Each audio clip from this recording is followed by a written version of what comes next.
new sport was created by people who are like, I'm not going to compete. I'm just going to create. And so no matter if you're not good at basketball, I'm good at tennis. So I created tennis, you know what I mean? And this is how these things get started, you know? This is how in the Olympics, they have to bring a new sport in because somebody's like, no, I'm not good at that, but I'm good at this. And I realized always create your own sport. You know what I mean? It's wild because if you're always on someone else's playing field and you're always playing the game and the rules that they set, you'll never win. You know, the Beastie Boys have a song where they say, I play no game that I can't win. And I love that thing. You got to set yourself up to play the game that you can win every time. I feel like another way that you changed the game was when it came to marketing and YouTube and those Old Spice commercials. I couldn't believe some of the things that you did in those videos. And I heard this story, Terry, that you were actually on set and you guys were coming up with new ideas for these Old Spice commercials. And you're like signing the contracts in real time for new commercials to shoot. At first, that is exactly what happened. This is what's so nuts. Real quick, before we get to the rest of the interview, one thing that struck me about my conversation with Terry, both on and off the camera, is how ahead of his time he is, especially when it comes to creating content and embracing new technology like AI. But if you're like me, you don't just want to use AI to make mediocre content. You want to make it great. And that's why I recommend checking out this free guide from today's sponsor, HubSpot, on how to use generative AI to scale your content. And what I really love about this guide is that it gives some really great practical tips on how to write specific prompts to get better results using AI tools. This guide also answers questions that most people overlook, like how do you avoid plagiarism if your content is generated by AI? And does Google penalize AI content and more? So check out the link below to get this free guide from HubSpot, which is today's sponsor. And now let's get back to it. You know, you got to understand, when I started doing Old Spice, at the time, my managers, agents, everyone was like, it's very dangerous. Because if you do commercials, you'll get typecast, you'll be stuck in commercials. And at the time, no big stars were doing commercials because they were like, that's beneath me. It was almost like, okay, there's this hierarchy. There's movies, there's television, and then there's commercials, and then below that, there's internet. You know what I mean? That was like, listen, that hierarchy was there. And they were like, oh, you're going to do this commercial? And people look at you like, oh. But I said, dude, you remember the thing that I thought might work against me was the best thing that ever happened for me, because I did not have some acting coach or acting teacher or some acting school that was back there like, we don't do that, Terry. I'm free play land. I'm like, I'm an old football player. I don't care. And then I was like, man, this is a great opportunity. I don't see a problem. And so I did it.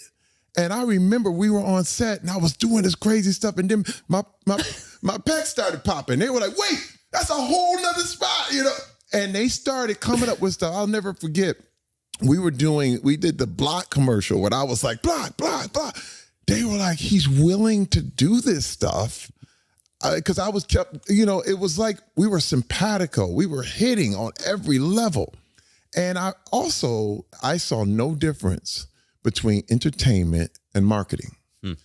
No difference. In fact, commercials can be just as entertaining as a movie, as a television show, as anything you could enjoy, as a great book.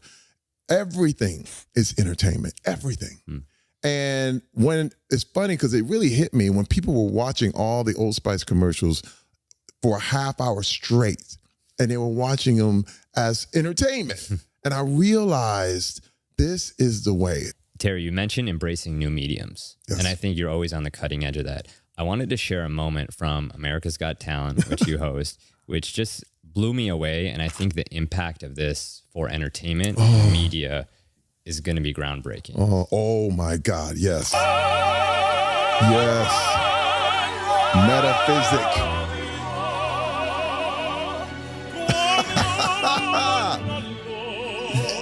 Groundbreaking.